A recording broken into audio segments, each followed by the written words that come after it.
సీనుగాడు love story cinema. Udhayanidhi Stalin. దీంట్లో ఆ combination Nayanthara దీంట్లో యాక్ట్ చేసింది. ఈ ఇద్దరు కాంబినేషన్ కూడా బాగా సక్సెస్ అయింది తమిళనాడులో. ఈ సినిమా చూసిన వెంటనే అది నేను కొందాం అనుకున్నాను. ఈ లోపులోనే రామచంద్ర గారు చూసి ఆ సినిమా నేను పర్చేజ్ చేయడం జరిగింది. ఆ సినిమా నేను కొందాం అనుకున్నా, అట్లీస్ట్ మనం ఏదో ఏరియా చేద్దామని చెప్పి నైజాం ఏరియా మేము చేసాం. సినిమా ఎన్ని సినిమాలు వారానికి, ఇంతకుముందు సినిమాలు వారానికి 2-3 రిలీజ్ అవుతుండే.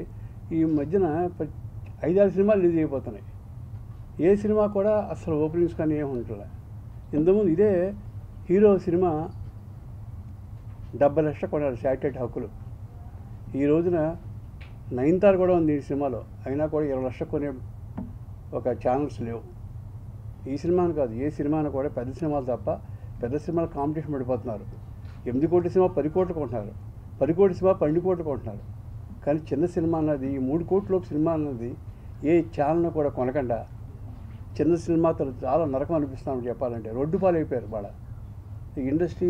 మనకి ఛాంబర్ ఉంది కానీ నాకు అర్థం కావట్లేదు, ఛాంబర్ దేనికి ఉందో కూడా అర్థం కావట్లేదు. పెద్ద నిర్మాతలు తప్ప చిన్నవాళ్ళు చాలా సఫర్ అయిపోతున్నారు. దీనికి మార్గం అంటే ఏం కనపట్టలేదు చెప్పాలంటే. వాళ్ళు శ్రద్ధ తీసుకుని ఛాంబర్ ద్వారా ఏదైనా చిన్న సినిమాలు కూడా ఆ శాటిలైట్, ఇంతకుముందు శాటిలైట్ హక్కులు వస్తే అట్లీస్ట్ ప్రొడ్యూసర్ అన్నవాడు సగం సేఫ్ అయ్యేవాడు. ఒక ప్రొడ్యూసర్, ఆ ప్రొడ్యూసర్కి 1,70 లక్షలు లాస్ వచ్చింది. అదేంటండి 1,50 థియేటర్ రిలీజ్ చేశారు ఈ సినిమాని, పబ్లిసిటీకి ప్రింట్లకి దానికి కలిపి 5 లక్షలు అయింది.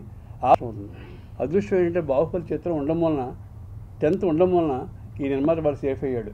అన్ని సినిమాలు కూడా పోస్ట్పోన్ అయిపోయినాయి. 1 వీక్ సినిమా రిలీజ్ చేసి ఇది ఏమవుతుందో ఎందుకు తరకనైపోయి సెకండ్ వీక్ మనకి ఆడదుగా అని చెప్పి వాళ్ళందరూ కూడా పోస్ట్పోన్ చేశారు. అయితే ఈ సినిమా పరిస్థితి కూడా అలాగే ఉండదు. కాబట్టి ఇప్పుడు అన్ని థియేటర్లు దొరుకుతున్నాయి. లక్కీగా రామచంద్రకి ఈ సినిమా మంచి సక్సెస్ కావాలి, సక్సెస్ అవుతుందని డెఫినెట్గా. ఈ సినిమా మంచి సాంగ్స్ బాగున్నాయి, హరీష్ జయరాజ్ మ్యూజిక్, సాంగ్స్ ఎక్స్ట్రాగా ఉన్నాయి. కాబట్టి డెఫినెట్గా ఈ సినిమా బాగా ఆడాలని కోరుకుంటూ నేను అందరూ సెలవు తీసుకుంటున్నాను.